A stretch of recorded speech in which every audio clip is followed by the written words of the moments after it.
7 million Han. 7 million to take care of a half-paralyzed person. From meals and medicine to bathing and daily hygiene.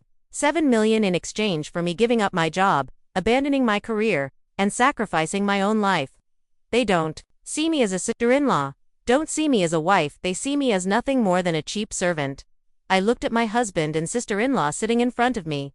There was no trace of kinship in their eyes, only calculation and selfishness. They were ready to throw the burden on me so they could be carefree. I burst out laughing, a bitter laugh echoing through the silent room. 7 million. So to you, my whole life is worth only that much? My question made Fong and Tuet's faces darken. Tuet quickly spoke up, her shrill voice dripping with condescension. What kind of talk is that? 7 million a month isn't little. How much do you even make at your office job? Taking care of your mother-in-law is your duty. We're giving you extra money. That's already generous. Don't be ungrateful. Duty, I repeated, my voice cold. She is your mother, not mine. I have no obligation here at all. I will not quit my job, and I will not take care of her. If you want, hire someone. No sooner had I finished than Tuet shot up in anger, pointing straight at my face. Fong hurriedly stopped her, pulling her back into her seat, then turned to coax me. Come on, don't be upset. I know 7 million is little, but the family is struggling. Please, just think of me and my sister. She's also Trung's mother. I smirked. When I gave birth, where was she? When my mother worked herself to exhaustion taking care of her grandchild, what did she say? And now that she's sick, suddenly you call her Trung's mother. How laughable, Fong. The conversation hit a dead end. Tuet stormed out, not forgetting to throw back a curse. Such a shameless daughter-in-law. Let's see how long you can live peacefully in this house. I ignored her. My decision was already clear. But I had underestimated my husband's shamelessness. A few days later, when it was just the two of us, he came to me again. This time there was no tension, only a sycophantic smile. He sat close beside me, held my hand, a gesture I hadn't seen in ages. Wife, I know you're still upset, but now that Mom's seriously ill, we can't just leave her. How about this? I know you're busy with the baby. It's hard for you to take care of Mom but what about your mother? She's free at home, right? Maybe ask her to come over and look after my mom for us. After all, they're in-laws. Surely she won't refuse. I listened in silence, no longer feeling hurt, only an overwhelming surge of contempt. He wanted to turn my own mother, someone his family had never respected, into an unpaid servant for his utterly shameless, down to the bone. When he finished, eyes still full of hope, I quietly pulled my hand away, stood up, and walked off without a glance back. Phong. My voice suddenly became unnervingly calm. We should get a divorce. That sentence was like a thunderclap, tearing apart the heavy silence in the room. He froze, his eyes wide with shock. What did you just say? I said, we should get a divorce. I repeated, my voice firm, without trembling, without hesitation. I cannot live with you in this family for another day. This was not anger speaking. It was a verdict, closing off all the years I had endured. Fong stared at me, stammering. Divorce? Are you crazy? Just because I asked you to say one little thing to my mother, you want to leave me? I shook my head slightly. It's not just one thing. It's everything. Your mother's lies, your selfishness, the wounds I've carried for 3 years. I've had enough. His face shifted from shock to rage. He sprang up, pacing the room like a cornered beast. Unbelievable. My mother is bedridden, and you choose this exact moment to walk away, don't you? I knew it. You've been waiting for this. You're nothing but a heartless woman, with no sense of loyalty or love. I didn't argue back. Quietly, I went into the bedroom, pulled out the largest suitcase from under the bed, and began folding clothes for myself and little Pin. My movements were slow but deliberate. Without a trace of regret, Fong rushed over, snatching the clothes and throwing them to the floor. I won't allow it. I won't divorce you. Don't you dare make a scene. I looked straight into his eyes. You don't get to allow or disallow anything. I'll file for divorce in court. Even if you don't sign, the court will grant it. This house is your premarital property. I don't want it. Our son, I will raise. I want nothing from you. At the mention of our child, he roared. He's my son too, the heir of this family. Don't you dare take him away from me. Our shouting rattled through the whole house. Madame L, sitting in the living room, must have heard it all, yet she remained silent. Perhaps she was already calculating her own moves. The struggle dragged on until we were both exhausted. My voice cut through the air, icy cold. I'll take my son to my parents' house tonight. You'll receive the divorce papers soon. Fong was speechless, unable to stop me anymore. His last burst of anger exploded into a scream. Fine, divorce it is. Do you think I need you? Get out of my house? Hearing that, I felt an odd sense of relief. Finally, I was free of this cage. I picked up little Pin, still fast asleep, wrapped him in a warm jacket, and pulled my suitcase along. Passing by Madame Lay's wheelchair, I didn't look back. The door swung open, and the winter night wind rushed in. But I didn't feel cold. I felt like I was stepping out of a frozen tomb, walking toward the light. In the first few days at my parents' home, I truly felt peace. No more scolding. No more tormenting phone calls. No weak-willed husband. No scheming mother -law. My father quietly patted my shoulder, and my mother held me tight, crying, "You foolish child, why did you endure alone for so long? You're home now. No one will ever hurt you again." A few days later, I sent the divorce papers to Fong, and then a new act of the play began. After the anger faded, regret set in. Perhaps the thought of having to care for his paralyzed mother alone terrified him. My phone was flooded with calls and messages, pleading, "I was wrong. I know I was wrong. Please come back. Pin needs both his parents. Don't destroy this family over a moment of anger. My mother is gravely ill, and in her hardest time, you walked away. How could you?" I quietly read his messages without bothering to reply. My heart had already grown cold. Nothing could save us anymore. When texting failed, Fong came all the way to my parents' house. He brought fruit and gifts, playing the role of a regretful son-in-law, seeking forgiveness. But my father firmly stopped him, not allowing him to step inside. "Go home. Let the law handle your marriage. My daughter has suffered enough. From now on, she has nothing to do with your family." Fong left, in defeat, carrying his disappointment. And that was when the second director of this drama appeared to it, his sister. When she realized I was determined to divorce, she became restless and fearful. But it wasn't out of concern for her brother. It was because if I left, the burden of caring for their mother and paying living expenses would fall entirely on her and her siblings. She neither wanted to spend effort nor money. So a new plan came to her. Instead of persuading Fong to keep his wife, she urged their mother to make a scene and pressure him into signing the papers quickly. She whispered to Mrs. Law, "Tomorrow, she's leaving for sure, no matter how much Fong begs. If she stays, you'll only suffer more. Why don't you put on the pressure? Just tell him that if he doesn't divorce her, you'll die right in front of him." No man wants to be branded unfilial. He'll have to listen. Selfish and dramatic. By nature, Mrs. La followed the advice. She began her campaign of mental torture against her son, refusing food, crying, throwing herself around in her wheelchair. Every time Fong came home from work, she would wail, "Oh heavens, how could I have given birth to such an unfilial son? You want me dead, is that it? Still clinging to that wife who mistreated me? If you don't leave her, I'll die right here before your eyes." Not only that, she phoned all the relatives, claiming she was abused by her daughter-in-law and that her son was weak and useless. She cast herself as the most pitiful victim. Under pressure from his mother, relatives, and his own growing exhaustion, Fong finally couldn't endure it anymore. One morning, I received a call from him. His voice was hoarse, weary. "Come to the cafe at the end of the alley. I need to talk to you." I knew this day would come. Leaving our child with my mother, I went to the meeting place. Fong was already there, looking gaunt, eyes sunken. On the table before him lay the divorce papers and a pen. "Sign it," I said calmly. He picked up the pen, his hand trembling, staring at me for a long time. In his eyes, I saw regret, helplessness. Finally, he signed. "I'll provide for our child," he said hoarsely. "I don't need it. I can raise our child myself. All I ask is that you leave us in peace." Everything afterward moved quickly, thanks in part to it and the relatives pushing it forward.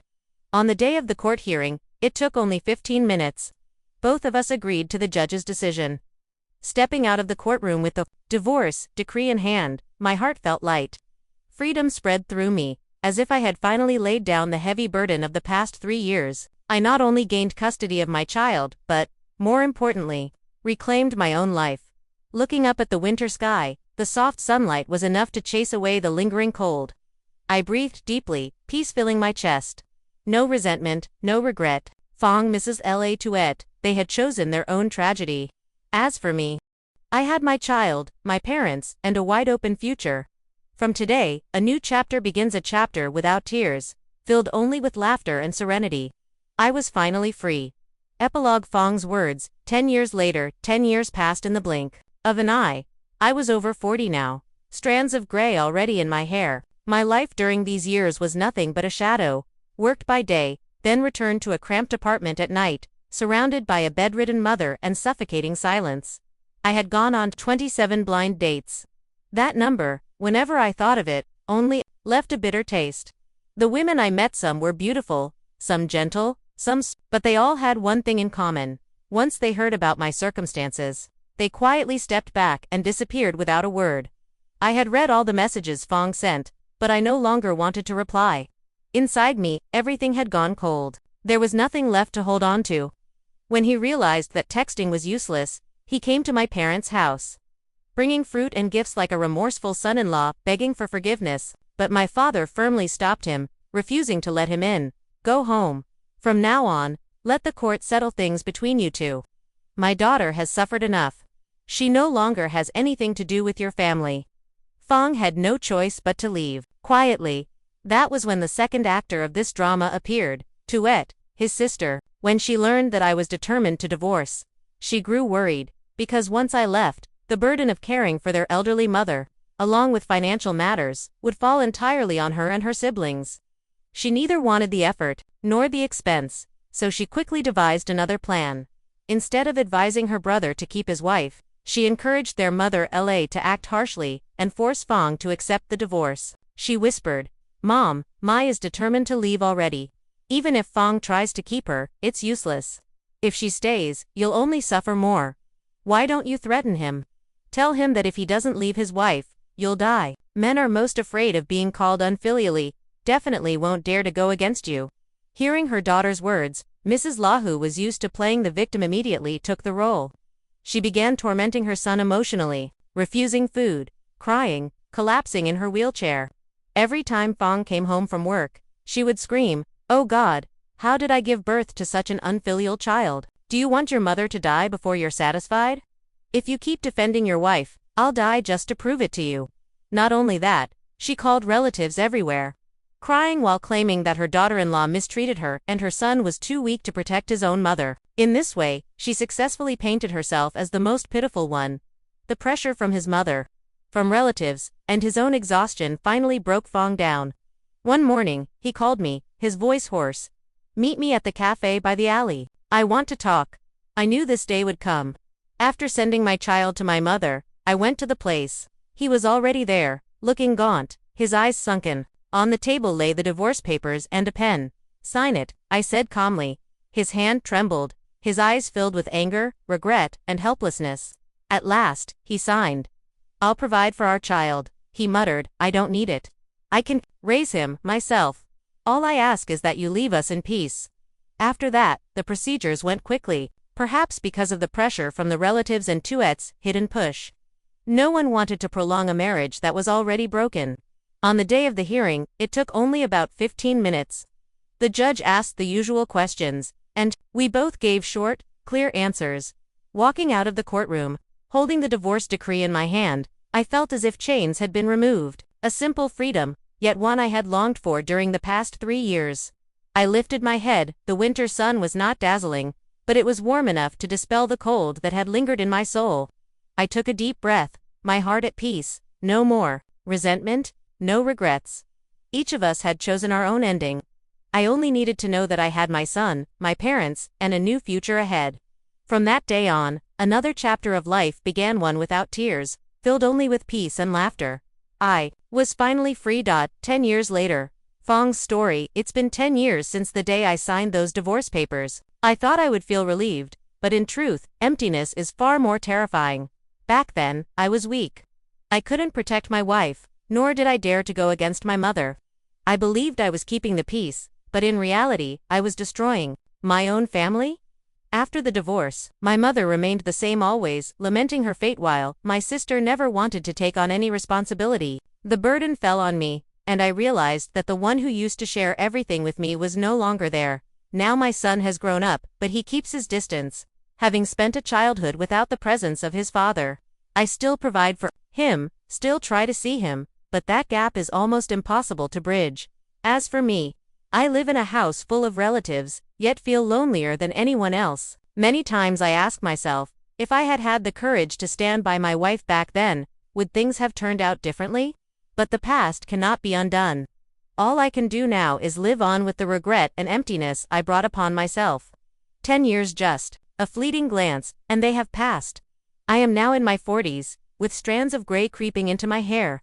My life for so long has been nothing more than a shadow, going to work in the morning, returning home in the evening, confined within a shabby apartment with my bedridden mother and a suffocating silence. During those 10 years, I went on no fewer than 20 blind dates. The women I met, some were gentle, some beautiful, others spirited, but all of them turned away once they heard about my circumstances. The most recent was a kindergarten teacher, cheerful and easygoing. We got along well, even went to the movies together. For the first time, I felt a flicker of hope. But when she wanted to visit my home, I had no choice but to confess the truth. My mother had been bedridden for years, and I was her primary caregiver. The smile vanished from her lips. Our date ended awkwardly, and soon after, she blocked my number. I sat alone in the cafe, watching the crowds pass by, my heart hollow and suffocated. Who would want to step into such a heavy household? Who would want to bind themselves to a man whose life was tethered to an ailing, bitter, difficult mother? Illness did not soften my mother over the years. It made her harsher, more domineering. If the food displeased her, she would throw it aside. If I came home a few minutes late, she would scold me for being unfilial. Even the idea of me dating, she fiercely opposed. You plan to bring some woman here to torment me, don't you? As long as I'm alive, no one else is stepping foot in this house. My days repeat endlessly, waking early to clean and feed her, rushing home at noon, hurrying back after work to cook, tidy up, massage her stiff body. I have no friends, no joys of my own. My entire life is shackled to my mother's wheelchair. Late at night, hearing her steady breathing from the other room, I often think of my ex. I remember her meals, her gentle smile. Time and again, I wonder, if I had had the courage to protect her back then, if I hadn't blindly obeyed my mother, would life now be different? But all that remains is if only too late for anything else. On top of the emotional burden, there is the financial one. Though my salary as a department manager is decent, medical expenses, diapers, and supplements for my mother devour most of it. After 10 years, the house is worn down, yet I have no money to repair it. I scrimp, I save, counting every coin, and in this battle, I am utterly alone. The person I once hoped would share the load, my sister, had abandoned her responsibility. In the early days, she would stop by, hand me a little money. But gradually, she began to avoid me. She wouldn't answer calls, always had excuses when we met. Finally, I had to ask her to share the costs. She replied coldly, I'm married now. Taking care of my husband's family is already hard enough.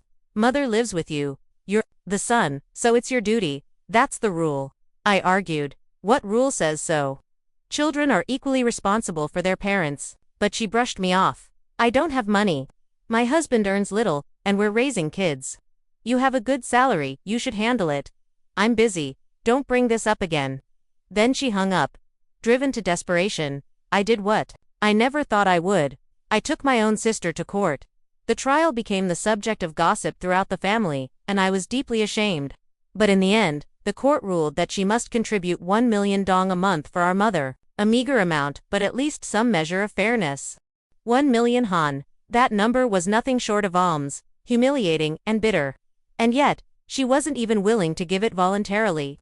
Every month, I had to call over and over again, reminding her until she finally transferred the money, always with a bitter, sarcastic message mocking me as a cowardly man who even took his own sister to court. From that moment on, our sibling bond was completely severed. We turned our backs on each other, treating one another as strangers. The only family I had left, aside from my mother, was gone. One weekend afternoon, while sorting through old belongings, I happened to come across a wedding album. Dust covered its surface, but when I opened it, the photos were still clear.